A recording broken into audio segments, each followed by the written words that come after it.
Praise the Lord. बोलो यीशु महाराज की जय। बोलो यीशु महाराज की जय। హల్లెలూయా। మన యేసు స్వామికి జై। మహిమ మహిమ మహిమ మహిమ మహిమ మహిమ మహిమ అందరు చెప్పాలండి। ఘనత ఘనత రెండు చేతులు ఎత్తి ఊపుతూ ఘనత ఘనత ఘనత ఘనత ఘనత ఘనత ప్రభావములు ప్రభావములు ప్రభావములు యేసయ్యకే చెల్లునుగాక। ఆమేన్। స్తుతి ఘనత మహిమ ప్రభావం ఆయనకే కలుగునుగాక। ప్రభు మనకిచ్చిన నూతన దినాన్ని బట్టి ప్రియులారా మనసారి ప్రభుని స్తుతిస్తూ ఘనపరుస్తూ ఉండండి। ఉదయకాల సమయంలో ఈ ప్రాతకాల ప్రార్థనలో అరుణోదయ ప్రార్థనలో ప్రియులారా అందరూ ప్రభుని స్తుతించండి స్తుతించండి। స్తోత్రం స్తోత్రం। దీవారాత్రములు కంటి పాపవలే కాచి దీవారాత్రములు కంటి పాపవలే కాచి దయగల హస్తముతో బ్రోచి నడిపించితివి నీ దయగల హస్తముతో బ్రోచి నడిపించితివి స్తోత్రం చెల్లింతుము స్తుతి స్తోత్రం చెల్లింతుము యేసునాథుని మేలుల తలంచి యేసునాథుని మేలుల తలంచి స్తోత్రం చెల్లింతుము స్తుతి స్తోత్రం చెల్లింతుము। ఆమేన్ హల్లెలూయా। ఈరోజంతా ఈ వాక్యం వింటున్న మీకు కృపాక్షేమము కలుగునుగాక। కృప చేత బ్రతికించున్నట్లుగా మనసారా రెండు చేతులు ఎత్తి స్తోత్రం చెబుదామండి। స్తోత్రం స్తోత్రం స్తోత్రం అందరం చెబుదామండి। స్తోత్రం స్తోత్రం స్తోత్రం స్తోత్రం స్తోత్రం స్తోత్రం స్తోత్రం స్తోత్రం। ఈరోజంతా మీరు మరి చేపట్టే ప్రతి పనుల్లో పూనుకొని ప్రతి పనుల్లో నా ప్రభు మీకు మరి కృపను అనుగ్రహించి జయప్రదమైన జీవితాన్ని నా ప్రభు దయచేయునుగాక। మీరు అడిగేటి ప్రతి చోట మీకు జయం కలుగునుగాక। ఆఫీసులకు వెళ్తున్న వారి విషయంలో, డ్యూటీకి వెళ్తున్న వారి విషయంలో, వ్యాపారాలు చేస్తున్న వారి విషయంలో కూడా దేవుడు కృప చూపి అధిక లాభాలతో మిమ్మల్ని దీవించునుగాక। అలాగే మరి ఈరోజు పెళ్లి రోజులు పుట్టినరోజు జరుపుకుంటున్న పిల్లలను కూడా నా ప్రభు సంవత్సరంలో జరుగుతుండగా కార్యములు మీ జీవితంలో నూతన పరుచునుగాక। మేలు చేసే హస్తం మీకు తోడుగా ఉండునుగాక। నా ప్రభు యొక్క హస్తం మేలు చేసే ప్రభు హస్తం మీకు ఎల్లవేళలా ఎప్పుడు తోడుగా ఉండునుగాక। అలాగే మన దేశాన్ని బట్టి, అలాగే నాయకులను పాలకులను బట్టి, దేశంలో జరుగుతున్న సేవను బట్టి, క్రైస్తవ సాంఘిక సేవను బట్టి ఇంకా గొప్పగా ఘనంగా జరిగినట్లుగా ఆటంకాలన్నీ దేవుడు తొలగించినట్లుగా, అలాగే యేసయ్య కృపా పరిచయను బట్టి సహకరిస్తున్న వారిని బట్టి త్రియేక దేవునికి స్తోత్రం చెబుదామండి। స్తోత్రం అందరూ చెప్పాలి। స్తోత్రం స్తోత్రం స్తోత్రం స్తోత్రం స్తోత్రం। ఆమేన్। స్తుతి మహిమ ఘనత ప్రభావములు యేసయ్యకే కలుగునుగాక। ఆమేన్। అందరి వందనాలండి అమ్మాయి, అందరి వందనాలు। దేవుని ముందు దీవించునుగాక। ఆమేన్। ఈ అరుణోదయ ప్రార్థనలో డైలీ బ్రెడ్ కంత ప్రభు మనకిచ్చిన వాగ్దానాన్ని వాక్యమును చూద్దామండి।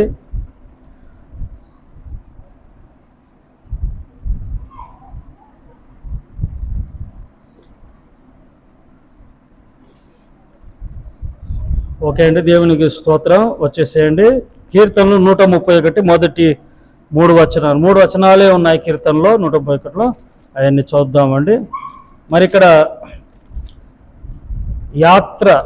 యాత్రలో ఉన్నప్పుడు దావీదు రాసిన కీర్తన అన్నమాట, నేను చదువుతాను। యెహోవా నా హృదయము అహంకారము గలది కాదు, నా కన్నులు నీదు చుచ్చుచున్నవే కావు, నాకు అందని వాటి ఎందైనను గొప్పవాటి ఎందైనను నేను అభ్యాసం చేసుకున్నట లేదు। నేను పూర్తిగా 3 వచనాల వరకు నేను చదువుతాను। నేను నా ప్రాణమును నిమ్మలపరుచుకుని ఉన్నాను, సముదాయించుకొని ఉన్నాను। చనుపాలు విడిచిన పిల్ల తన తల్లి యొద్దనున్నట్లు, చనుపాలు విడిచిన పిల్లలున్నట్లు నా ప్రాణము నా యొద్ద నున్నది। ఇశ్రాయేలు ఇది మొదలుకొని నిత్యం యెహోవా మీదనే ఆశ పెట్టుకును. ప్రియులారా, మరి ఇక్కడ యాత్ర కీర్తనలో దావీదు రాస్తూ, అయ్యా నాకు అహంకారం లేదయ్యా, మరి నెత్తికెక్కారా కళ్ళు అని అంటూ ఉంటాం కదా. అంటే ఒక తరం అంట ఉండబోద్దంట. సొలొమోను రాసిన మరి సామెతలు కదండి, కళ్ళు నెత్తికొచ్చిన తరము గలదు. నేను అలాంటి వాడిని కాదయ్యా, మరి నేను అహంకారుని కాదు, ఒప్పుకో. అక్కడ చూడండి, తగ్గించుకుంటున్నాడు. నేను నా ప్రాణమును నిమ్మలపరుచుకున్నాను. నా ప్రాణము నేను ఏమాత్రం నేను ఇక్కడ నాకు అందని వాటి ఎందైనను గొప్ప వాటి ఎందైనను నేను అభ్యాసం చేసుకున్నట లేదు. నేను అనవసరంగా ఉవ్వెత్తున ఎగిసి పడట్లేదయ్యా. నేను నా ప్రాణమును నిమ్మలపరుచుకున్నాను. ఎందుకో తెలుసా? చివరికి అంటాడు, ఇశ్రాయేలు ఇది మొదలుక నిత్యం యెహోవా మీద ఆశ పెట్టుకో. ఆయన మీద ఆశ పెట్టుకో. ఆయనే నీ హృదయ వాంఛను తీరుస్తాడు. ప్రైజ్ ది లార్డ్, హల్లెలూయా. మన హృదయ వాంఛను తీర్చేది ఎవరండి? చెప్పాలి. ఇశ్రాయేలు మొదలుక నిత్యము యెహోవా మీద ఆశ పెట్టుకొనుము. చనుపాలు